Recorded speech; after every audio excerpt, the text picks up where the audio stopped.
excellent games all round, including a dramatic victory for the Winnipeg Jets. There's the hero of the hour. Connor Hellebuyck is joining Scott Oake and Louis DeBrusk. Scott, to you at Rogers Place.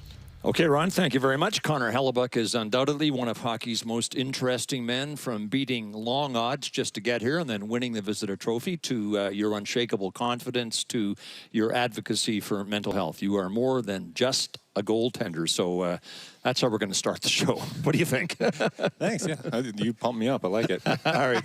But we have to start, though, with tonight's game and your spectacular performance after going down 2-0. Louis. Yeah, what a game tonight. I mean, that had a little bit of everything in it. And from the start, I mean, Edmonton came out and really got after you, but you guys weathered the storm. Much to do with your goaltending tonight. Terrific performance. But how did you see that one? Your boys battled in front of you hard tonight. Yeah, it was. That was a really good response. After the first period, we didn't love our game, and there's a lot of power plays that go into that. So we kind of just talked in the locker room and got some communication out and see what was working, what was not working. And I think the guys really put their bodies on the line and really got together and just played our game. You've had a couple games that you've lost in the third period, had an opportunity to win them. Rick Bowness said you need to be a little tougher. I think you solved that tonight. Oh, absolutely. I think top to bottom, you can count on every single guy, especially those second and third period. And late in that third period, the guys are just really laying it out and playing, simple hockey, and that's so important. Yep.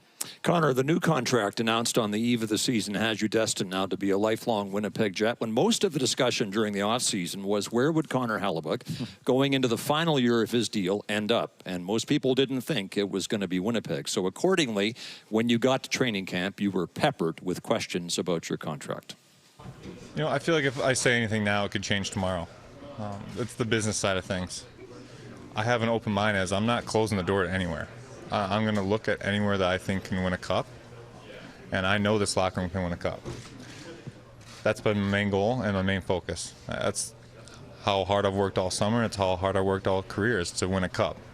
So I'm standing here now telling you I'm going to win a cup. And that is the only, I guess that's the only information that I can give you, is that I'm going to try to win a cup. So just so we're clear, Connor, you're going to try to win a cup. Anyway, things did pretty much change tomorrow with the announcement of those new 7-year deals for you and Mark Scheifele. And the buzzword around the deals was transparency. How transparent were the discussions between you and Kevin Cheveldayoff, the general manager? I thought that was very crucial. I wanted to see kind of how the layout he was thinking. Without going into too much detail, because you don't want too much information, but you want to know what's affecting your decision. So when you sit down and he's telling you all the ideas that he is so focused on trying to win a cup as well, and really the main thing that I got from it all is how much they believe in me. And I've surrounded myself with people that believe in me as much as I believe in myself. And when I slept on it, I just thought, how can you leave what has gotten you to where you are now? Dar asks then, what did you do to celebrate your new contract? Well, the kiddos made a nice sign for me, and my wife got a cake, and had a little cake and chased the kids around. Perfect. Like any other dad would. Yeah. There is a really neat story about you as a 4 or 5-year-old in your home in Commerce, Michigan, in front of the TV with your father, Chuck, watching as you mimicked the movements of the Detroit Red Wings goaltenders. You remember that, obviously. Yeah, I do. Okay, how things evolve then as we show you this piece of video of a young kid mimicking you at the Jets practice facility. This is great. How's he doing? He's doing a pretty good job. I mean, look at his focus is right on. How amazing is that for you? There's something you did, and now kids are emulating you as goaltenders. That's got to feel great. It does. That's not something that I get to see too often, because I'm not big on social media. So, I did get to see that, and I was really shocked, because it's like full 360. Yeah. And he's doing a great job. Look for that kid to be coming up and doing the right things. And that can be lost sometimes in the business side of things. And just to go back and look at the youth and how much fun they have from watching us and just being around us. And I think that's crucial to remember that this is, you know, this is for the next generation as well.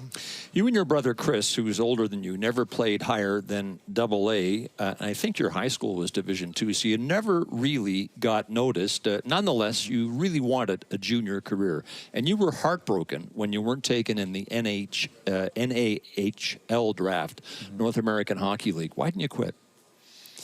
You know, I had a really good summer, and even the season prior up to that, I was kind of forming into my own. And that summer was so good, and I got to go practice with USHL team, and then I got some calls from the NAHL team, so I was thinking, okay, give me an opportunity, give me a path, and I'm going to make it work. So then once the USHL draft went and I didn't go there, I was like, okay, that was 50-50 anyways. When the NAHL draft went through, I was heartbroken.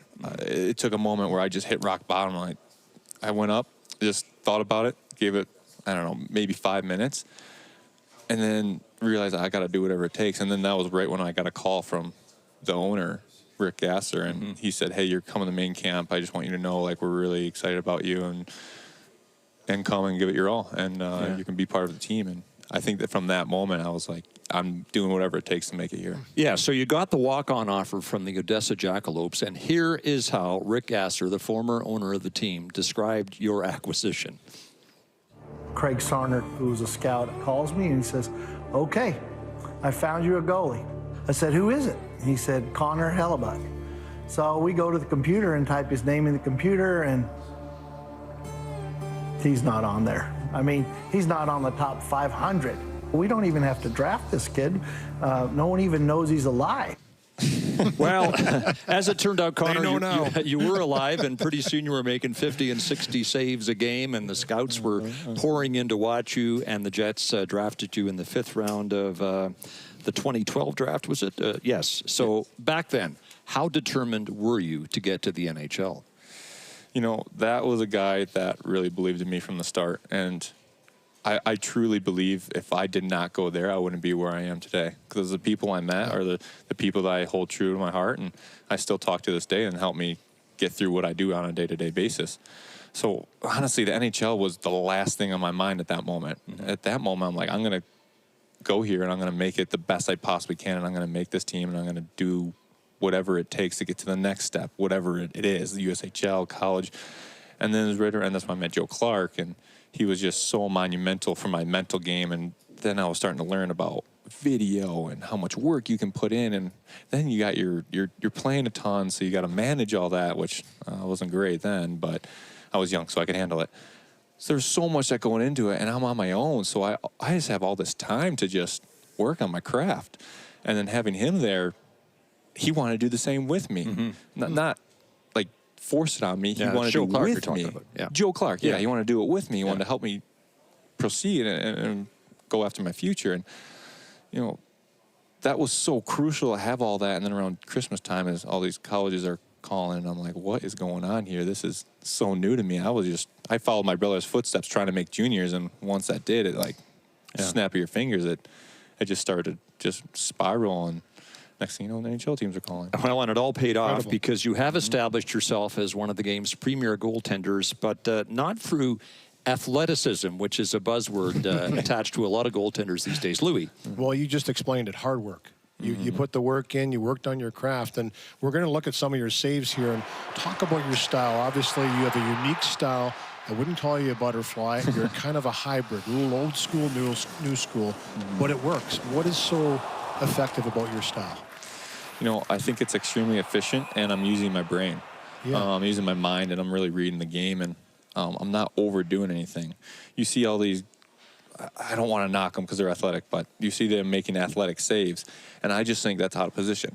So I have developed my game around my mind of, okay, I can be ahead of that and in control. So it looks easy. Like when I'm watching video and I see a game and I see a lot of saves look easy, that's exactly what I want. I want an easy game to look. I've been told patience. Kevin Woodley, who you obviously know in Goal Magazine, and Kelly Rudy, a goaltending expert as well. But your patience is what people talk about when you're in the net. When you're playing well, you're never really guessing. You're just in the position. Your edges are great. Yeah, thanks. I would definitely describe patience as a big part of my game. And and having some confidence, because you really got to hold your ground sometimes and really trust that things are locked down. And when you're reading plays that could happen, you almost have to, it's almost like an analytics type deal. Like, all right, there's a 50% chance that goes there. I'm going to cover the 100% chance. Yeah. And that's why things get so simple. It's very heavy on the neurological side, but it works. I've read a story in which you were quoted as saying, "I'm not even sure I could do the splits." Is that true? I definitely cannot do the splits. That's incredible. Okay. And nor do I even care to try. Okay, you're saving your labrum. You won't have to have that surgery. Your unwavering belief in yourself, it's probably the bedrock of your game. Think only positive thoughts. Do not allow negativity to creep into your mind. How accurately have I just described your mantra? Yeah, it's crucial to believe in yourself. If you don't believe you're going to do something, you're never going to achieve it, because you won't do the right things to start trying to achieve those things. That's why belief, and I learned that at a young age, at like 18, to really set your goals and believe in that you're gonna do them, and then you just naturally start doing things to get you there. I have heard post-game exchanges with you where a reporter might say, "Would you want a couple of those goals back?" And your response could be, "I don't like that question. It's too negative." That actually happened. Do you even believe in bad goals? I mean, I want them all back. So, I mean, what's a bad goal if you want them all back? All goalies are that way, right? Yeah. They don't want anything going by them. I mean, I'm in there talking with the backup goalie after the first goal. I was like, man, that hit my glove. I read it perfectly. It hit my glove. I don't understand why it's going in. And, you can't get too tied up on goals in this league, because it'll crumble you, and it'll set you back a little bit. And really, I mean, this has been a Jets mantra for all the years that I've been here. If we give up 2, that's probably all they're getting. Something I have asked you about previously, and you have refused to answer me, but I'm going to try it again here on live network TV in front of an audience of hundreds. When the camera comes into the room for pregame atmosphere shots, you invariably stare it down. Without fail.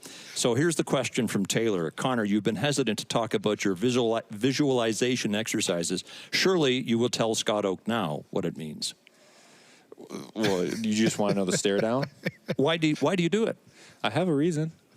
But you're not going to tell me. And have you ever lost a blinking contest? Because you didn't blink once in those clips. Not once. No, I didn't. But I guess no, I haven't. Okay, so you're not going to tell me now. When will you tell me? I'll tell you in 7.5 or 8 years. Yeah, okay. Now, listen, just take a look at me. Do you think I'm going to be around for the end of your career? So do me a solid and tell me now. Okay. I'll tell you what. Okay. If you stick around, I will tell you and only you. Okay, failing that, do the stare down for us now. I can't force it. You can't force it. You can't force it. I get it. Okay, let's talk about Dustin Byfuglien. Still a fan favorite, despite the fact he hasn't played in a number of years. A favorite of yours for reasons beyond hockey. Louis. Big buff, right? I mean, he was a character, and he protected you guys on the ice. He was an excellent defenseman, and you got to have that relationship with him. We're going to see some of his robust play as a Winnipeg Jet, and the way he played the game. Offensively gifted as well, too. Just he did everything. But you didn't just play on the ice with him. You did things off the ice, and fishing is what I want to talk about with you. How he got you involved in that Winnipeg, and that's something that you love. Yeah, I mean, when you're coming up in this league and you're trying to just make it and do whatever it takes to make it. And he was a veteran guy that kind of helped me understand that this city is fun. There's things to do. Yeah. I shortly after arriving talked to him about fishing, and then he was talking about ice fishing, how fun ice fishing can be, and it's a good way to get away. And so he would take me, and for the first year of him taking me, I was like, man, this is awesome. Yeah. Thanks for showing me the ropes. He was showing me the ropes, and then he left me all alone. So I kind of had to figure out how to do it all myself. But at that point, I was set up well. And now every time I go through Minnesota, I try to stop by his place and go fishing with him. Yeah. His ice fishing exploits are legendary. You got Iafallo now, who I hear is a fisherman too now. So he's going to. Yes, he's a big outdoorsman. Yep. Mm-hmm. Could fishing with Buff be its own TV show? Oh, absolutely. Would he want it, though? That's the question. He likes to get away when he gets out there. Cody Magnuson asks, your favorite fishing spots in Manitoba? There you go. Oh, that's a good one. I like to go Prudence Creek around the south basin of Lake Winnipeg. Mm-hmm. I find some good fish in there, and you just got to chase them around sometimes. Walleye, load up in an area and you got to follow them down. And I have a bunch of buddies out there, so I usually text them for information. Makes my job a lot easier. Just go right to the fish instead of trying to find them. But yeah, that area seems to be great.